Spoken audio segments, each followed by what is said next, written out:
원팀이 중요해요. 그래서 네, 방금 전에 이야기했던 대로 빨리 신속하게 그래서 홍은 저는 이제 어쩔 수 없다 봐요. 네. 이건 뭐 더 기대할 게 없고 그러면 한덕수 전 총리도 나와야 호남 또 호남 바깥의 호남의 표를 그래도 끌어올 수 있는 것이거든요. 또 하나가 이제 한동훈 전 대표도 참 잘하고 있어요. 그래도 팬덤을 가지고 있는 한 전 대표가 나서줘야 또 지지가 올라가죠. 근데 중요한 건 여기 원팀의 면모를 보여야 돼요. 그래도 유 사장이 와서 김문수 뭐 손 한번 들어줘야죠. 그게 감동이에요. 그렇죠. 참 그 껄끄러울 텐데 저게 내키지가 않을 텐데 그래도 그러면 사람들이 뭐라 그러냐면 TK 지역에서도 그렇고 지금 TK, PK 여론 상황이 안 좋습니다. 왜냐하면 지금 그래도 김문수 후보 지지율이 올라갔다라고 하는 최근에 에브리 리서치 조사에서도 보면 TK와 PK가 별로 안 좋아요. 이럴 때 맞아요. 한동훈 전 대표가 와서 손을 딱 들어주면서 제가 왜 안 온다고 했습니까? 이때의 정의를 아십니까? 이준우 대변인 그걸 알아요? 타이밍을 못 잡지 않습니까? 그러면서 이제 그럴 때 손을 바짝 들어줄 때 사람들은요 그게 감동입니다. 사람들은 마 저게 남자 아이가 동훈이가 남자 아이가 그래 마 저래서 하니까 기분 좋다 마 아이가 일이 돼야 되거든요. 그래서 그걸 저는 지금 보여줄 때다라는 말씀입니다. 한동훈 후보자가 지금 돌아다니면서 옷에 김문수 후보자 이름이 적혀 있는 옷은 안 입고 있어요. 빨간색만 입고 네, 있는 빨간색만 거라고요? 입고 있어요. 여기에 대해서 지금 어떠한 당협위원장은 한동훈계의 당협위원장은 SNS에 글을 올리면서 김문수, 한덕수 단일화 늦어져가지고 옷이 안 나왔어요. 글을 방금 올렸고 네. 또 박정훈 의원 같은 경우에는 명분을 지키면서 도와주려고 한다. 이거 이거 말이 안 되는 얘기고요. 이거 옷 달라면 줍니다. 그 나경원 의원도 이 옷 입었고요. 원희룡 그 전 장관님도 이 옷 입었어요. 옷 달라면 줘요. 그 급하면 제가 받아서 갖다 드릴게요. 제발 그러지 맙시다. 이게 저는 이렇게 생각해요. 한동훈 후보자의 약간 나르시시즘이죠. 그렇죠. 항상 페이스북의 마지막 글에 쓰는 말이 제가 하겠습니다. 저는 합니다. 그러니까 우리가 한다는 게 아니라 이게 본인 자존심에 주어가 자기야. 예, 본인 자존심에 아니. 자기가 입은 옷에 다른 사람이 이름이 써 있는 걸 못 입는 건지 그런 선거를 해본 적이 없잖아요. 제가 좀 일찍 가야 돼서 아, 예, 말씀드릴게요. 네, 맞아 예, 맞아. 예.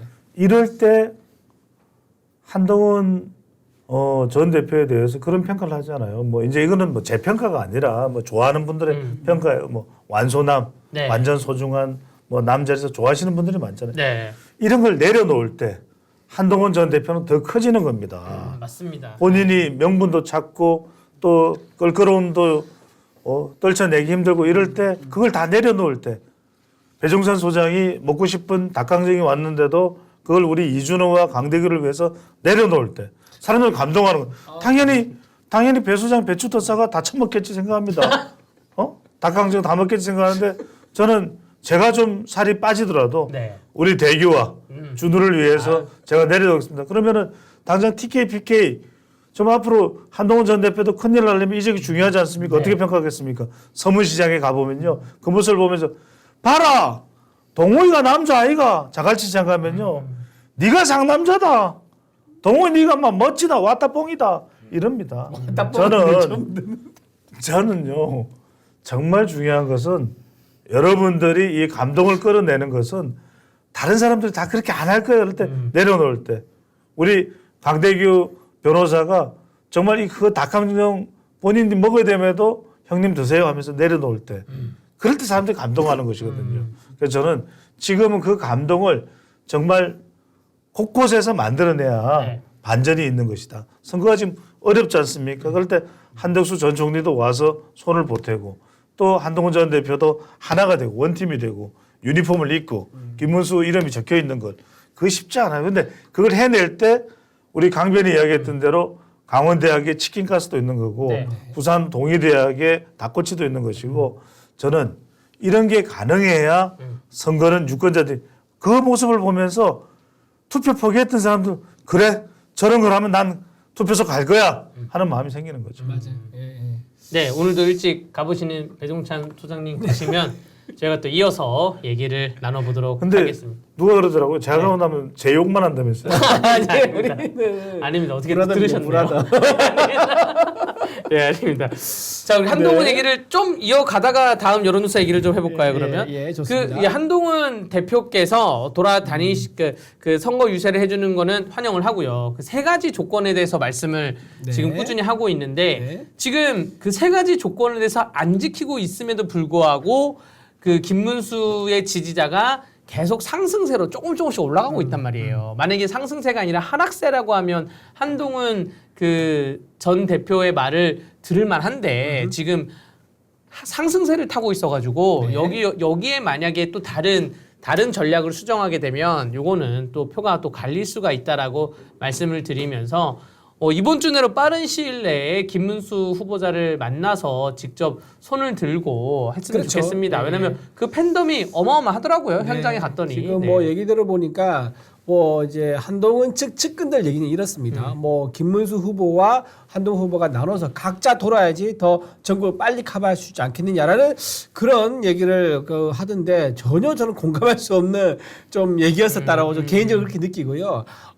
지금 김문수 후보가 우리 당의 유일한 대선 주자입니다. 그리고 한동훈 후보는 이제 경선 최종 마지막 단계까지 가면서 본인이 가지고 있는 팬덤과 지지층을 확인을 해줬죠. 분명히 영향이 있는 거 인정합니다. 그렇기 때문에 그런 영향력이 있는 후보가 1등 후보에 대해서 확실하게 옆에서 지지 선언을 해주고 또 옆에서 같이 손을 들어주고 같이 구호를 외치고 사진도 같이 찍고 하고 한다 그러면 훨씬 더 우리 김문수 후보에게 많은 사람들의 힘이 실리겠죠. 네. 그런데 이렇게 나눠서 가게 되면요. 오히려 그 힘이 모이기는커녕 자꾸 이상한 소리가 나옵니다. 혹시 한동훈 후보는 김문수 후보한테 관심이 없는 거 아니야? 혹시 이번 대선 끝나고 나서 혹시 당권에 도전하려고 이렇게 본인 선전하는 그런 운동을 하고 있는 거 아니야?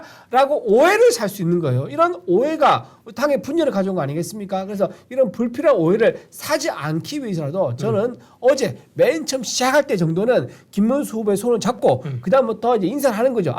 내가 생각해봤더니 이렇게 나눠서 하는 게 좋을 것 같더라 라고 했다 그러면 이건 오해가 없었을 건데 그러지 않고 계속 따로 돌아다니고 있는 모습 보여준다 그러면 이거는 오해를 사기에는 우리 사실 할 말이 없는 그런 상황이 될 수 있습니다. 그래서 저는 뭐 조만간 좀 만날 거라고 보지만 김문수 후보와 한동훈 후보가 만나가지고 우리 김문수 후보 이재명 후보가 안 되는 이유 열심히 설명하고 좋습니다. 하지만 한동훈 후보가 영향력이 있는 인플루언서이기 때문에 왜 김문수 후보가 대통령이 돼야 하는지를 옆에서 생생하게 힘있게 아주 설득력 있게 얘기한다 그러면 더 큰 도움이 될 것이다 라고 말씀드립니다. 자, 이제 한동훈과 이준석을 섞어서 교차 지점을 말씀을 드리자면 네. 한동훈 전 대표가 개혁신당 공보단장의 페이스북에 있는 글을 오늘 인용을 하면서 네. 또 비판글을 썼어요. 뭐냐 하면 개혁신당의 이동훈 공보단장이라는 분이 계십니다. 이분이 SNS에 잘 아시는 분이시죠? 전혀 몰라요. 몰라요? 얼굴도 본 적도 없고 연락처도 그래요? 없어요. 저는 진짜 아예 모르는 분이에요. 네. 이제 기사로 봤어요, 기사로. 네. 근데 이분이 네. 정말로 모르는 분이고, 그렇구나. 네, 나중에 뭐 알게 될 수도 있죠, 뭐. 네. 근데 이분이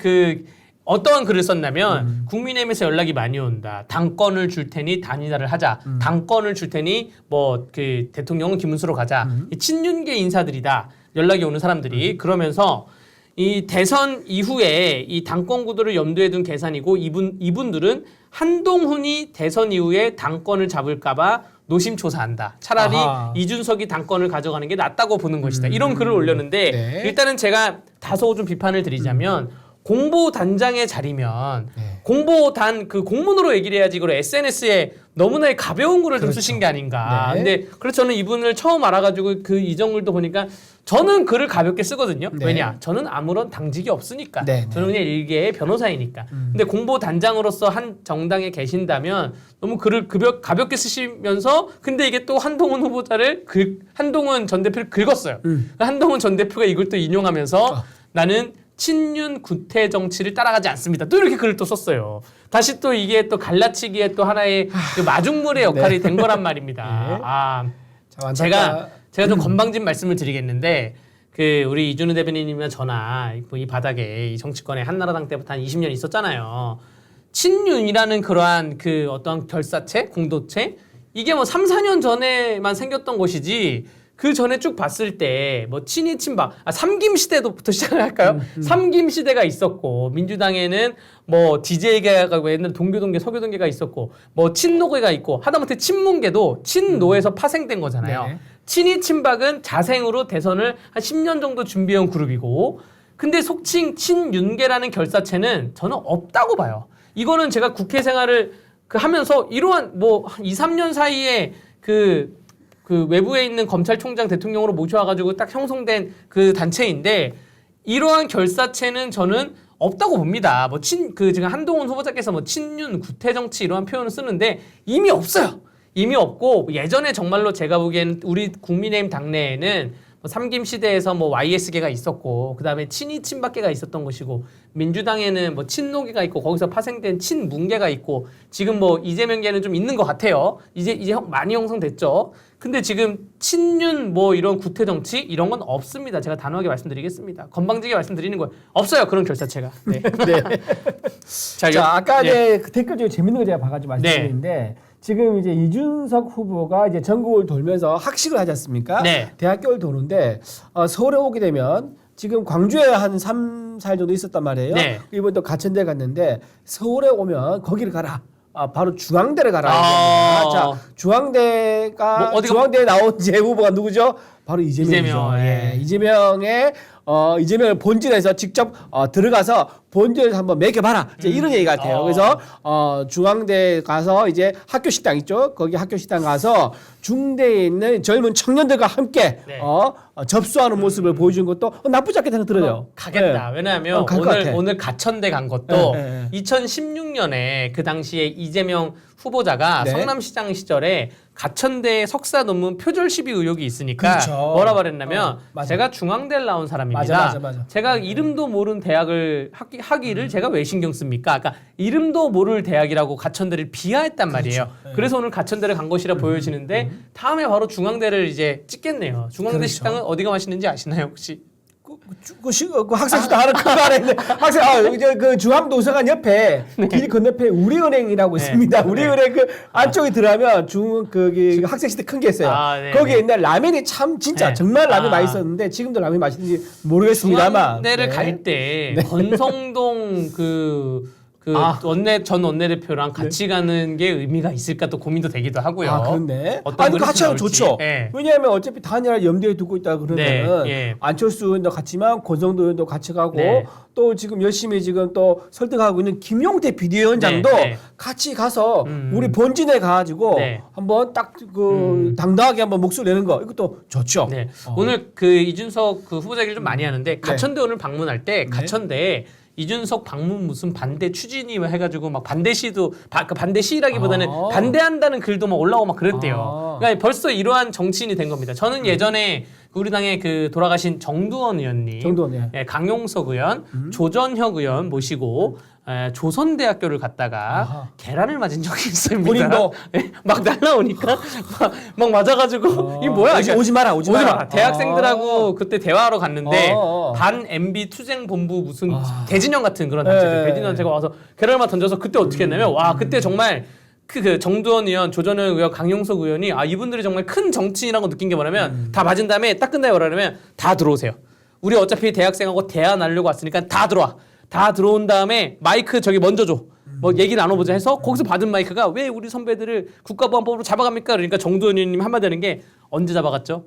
자기 기억에는 2000년 이후에 국가보안법으로 잡힌 구속된 사례가 없다. 사례를 명확히 말씀해 보세요. 그 말을 또 못하는 거예요. 그렇지. 이런 식으로 이제 본인들 어서 세뇌받은 얘기만 하니까 어쨌든 대학 얘기를 갑자기 이렇게 하는 거고 죄송합니다. 재미있다, 너무 산으로 재미있다. 갔다. 너무 산으로 갔고 네. 이준석 후보자가 중앙대를 가서 또 이재명에 대해서 정확히 오늘 성남의료원을 또 오후에 간다 그랬거든요. 성남시 공공의료? 네, 성남공공의료. 공공의료 그 진짜 한번 가볼 만합니다. 왜냐하면 그 이재명 후보가 내세우는 가장 대표적인 치적이라고 하는 게 성남 공공의료원인데 그게 사실 뜯어보면요 완전히 엉망입니다. 거기가 제대로 지금 운영이 안 돼서 적자가 매년 2, 300억씩 400억? 납니다. 네, 매년 400억씩, 3, 400억씩 나고 그게 지금 쌓이니까 1,500억 적자예요. 그리고 베드가 절반밖에 허가가 안 나는데 그 절반 허가받은 그러니까 허가를 받은 보건복지사 허가 받는 건데 베드는 많지만 절반밖에 허가를 안 받았고 그 절반의 베드도 운영률이 30%밖에 안 되는 거예요. 굉장히 지금 병원이 위기에 있는 거고 필수 의료 의사들을 못 구하는 거예요. 그러다 보니까 성남시 공무원들도 성남 공공의료를 안 간다는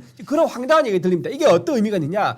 공공이라는 단어가 주는 매력이 분명히 있습니다. 네. 하지만 매력이 있지만 그거를 시장 경제에 적용하면 이게 실패 확률이 굉장히 높고 세금만 그냥 낭비되는 경우가 굉장히 많다는 걸 또 한 번 보여주는 거예요. 그러니까 시장에 의한 자생적인 어떤 질서라든가 자생력 이거에 의존하지 않고 공공이라는 이름으로 퍼주기를 하게 되면 이건 살아남지를 못한다라는 거 또 한 번 보여주는 대표적인 이재명 후보가 내세웠던 치적의 민낯 바로 실패 사례가 바로 이 성남 공공의료원입니다. 이재명 후보자가 작년에 다쳤던 일 있잖아요. 아 그렇죠. 다쳤을 때 네. 성남의료원을 가면 되는데 그렇죠. 서울대병원을 갔어요. 그렇죠. 그때 뭐 헬기를 왜 불렀냐 이런 논란까지 있으면서 그렇죠. 네. 성남의료원을 만들기 위해서 본인이 의회에서 막 활동을 하면서 이게 성남의료원에 대한 투표가 당시에 성남시 의회에서 부결되니까 네. 거기에 대해서 내가 변호사로서 맞서 싸우다가 정과가 생겼다. 네. 이게 내 정치적 기반이다. 그래서 성남시장이 됐잖아요. 말씀하신 것처럼 500개의 베드를 만들어 놓고 인가된 거는 200개밖에 없습니다. 의사수의 지금 40% 이상이 지금 다 날라갔다 그래요. 출근을 하지 않는 상태에서 그러면 이거 어떻게 돌아가요? 성남시 세금으로 그냥 들이붓고 있는 거예요. 그렇죠. 매년 400억 적자가 났는데 성남시 세금으로 들이붓고 있고 이게 정말 이러한 이재명식 기본소득 정치가 무서운 게 공공은 나쁘고 공공은 좋고 민간은 나쁘다 이렇게 갈라치기를 해놓고 시작을 해요. 그렇죠. 민간 병원은 나빠. 야 공공 병원은 무조건 좋아. 서비스도 안 좋고 의사수도 없고 베드도 없고 하는데 무조건 좋다는 거예요. 세금만 잡아먹는 함하고. 그러면서 민간은 서비스가 좋고 그러니까 사람이 오게 되고 그러니까 돈을 벌게 되고 기술이 올라가고 돈을 또 더 벌게 되고 그러니까 야 민간에 번 돈을 공공으로 다 쏟아부어. 이게 뭡니까 이게 이게 그리고 우리나라가 지금 의료보험이 있는 이러한 나라에서 공공의료원과 민간의료원의 이러한 그 소비자가가 차이가 크게 없단 말이에요. 이거 그러니까 어쨌든 성남의료원의 그러니까 네. 방금 말씀하신 네. 이거 공공이라는 단어를 이용해가지고 갈라치기 하면서 자기 치적 세우기에만 관심이 있는 건지 네. 정말 시장이라든가 경제 활성화에는 전혀 관심이 없다는 게 이런 사례뿐만 아니라 경기도지사 했을 때도 마찬가지예요. 네. 전부 다 그 전임 시장이었던 이제 김문수 전임 도지사였던 김문수 지사가 벌었던 돈 있지 않습니까? 그게 전부 어떻게 보는 겁니까? 파주 파주하고 또 어디 있죠? 판교 이제 이런 것들 통해 가지고 첨단 반도체 단지를 만들었지 않습니까? 그러면서 지방세 수익이 엄청 는 거예요.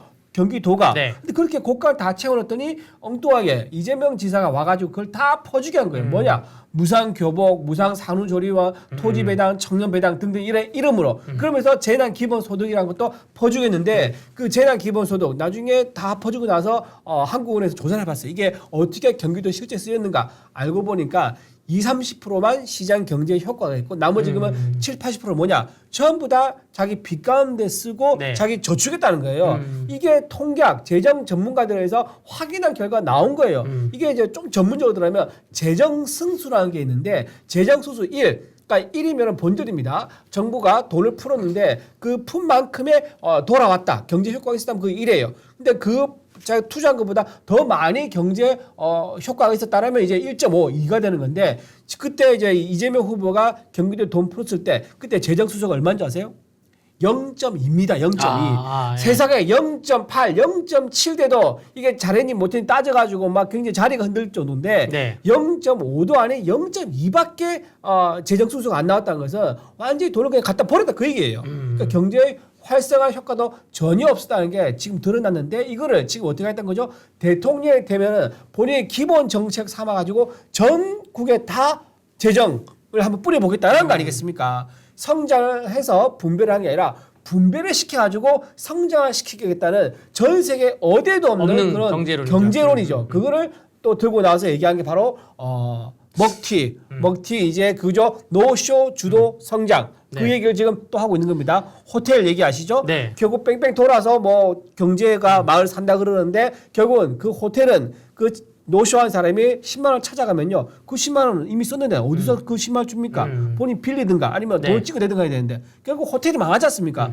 마감하면서 연쇄적으로 호텔에 물건 납품한 사람들도 다 같이 망하게 되는데 결국 망하는 구조를 본인이 순환이라고 설명을 하기는 돼요. 우겨서. 그러니까 이런 것들도 국민들을 무슨 바보라 하나 싶은 생각이 드는 겁니다.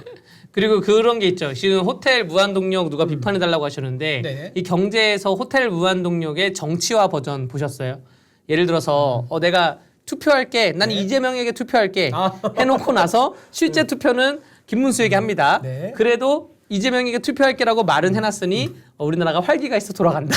뭐 이런 얘기. 아침에 일어나서 부장님 저 오늘 출근할게요. 네. 출근할 거야? 예, 출근한다니까 일 나누자. 다른 사람들이 일은 다 합니다. 근데 저 오늘 출근 사실 안 할 건데라고 해도 뭐 돌아간다. 뭐 이상한 이론인데 일단은 그 10만 원을 받고 10만 원이 그대로 가구를 못 사는 게 10만 원을 받으면 인건비 쓰고 뭐 다른 뭐 음식비 쓰고 막 아니 뭐 입에 담기도 입 아픈 얘기고요. 판교 가보셨어요? 판교? 네. 판교 가봤죠. 가보셨어요? 저는 네. 지난주에 처음 가봤거든요. 네. 저는 제가 방송으로 뭐 LG 파주단지, 판교 벨리, 뭐 평택의 반도체 뭐 근데 제가 강원도 사람이니까 네. 뭐 그쪽에 가본 적이 없다가 와 정말 완전 어나더 다른 세상 다른 세상이야. 와 진짜 깜짝 놀랐어요. 네. 저는 그 국민의힘의 선거 운동이 약간 이게 제대로 하려면 각 지역에 있는 지방에 계신 분들한테 네. 한 주말에 안 바쁠 때 판교 한번 갔다 오세요. 그래서 판교에 한번 와서 이게 뭐야? 이 우리나라에 이런 게 있어. 이거 누가 한 거야? 이거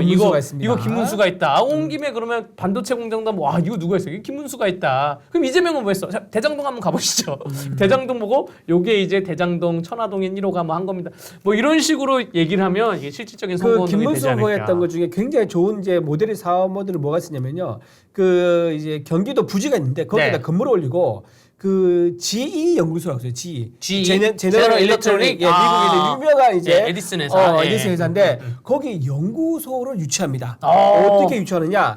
자, 이 그 건물을 지어서 여기에다가 거의 무상으로 들어오라 한 거예요. 그러니까 네. G가 한국에 들어왔는데 G가 전 세계에 20몇 개 연구소가 있대요. 네. 근데 그중에 한국이 탑이란 거야. 네. 왜냐하면 한국에 들어와서 G에서 한국에 있는 인재들, 한국에 네. 얼마나 똑똑한 인재가 많습니까? 네. 그 인재들을 모아서 연구소 운영하고 있는데 여기가 제일 실적이 좋다는 거예요. 그러면서 G가 여기서 실적이 좋으니까 연구원 더 뽑아 라고 하면서 거기가 R&D 단지가 점점 커지고 있는 거예요. 실제 또 프랑스에는 또 뭐가 유명해요? 파스텔 연구소도 유명합니다. 네. 파스텔 연구소도 이게 그 김문수가 유치를 해가지고 또 G 근처에 있습니다. 이런 식으로 김문수 후보는 세계적인 연구소를 R&D 연구소를 유치해가지고 그것도 어떻게 유치하냐?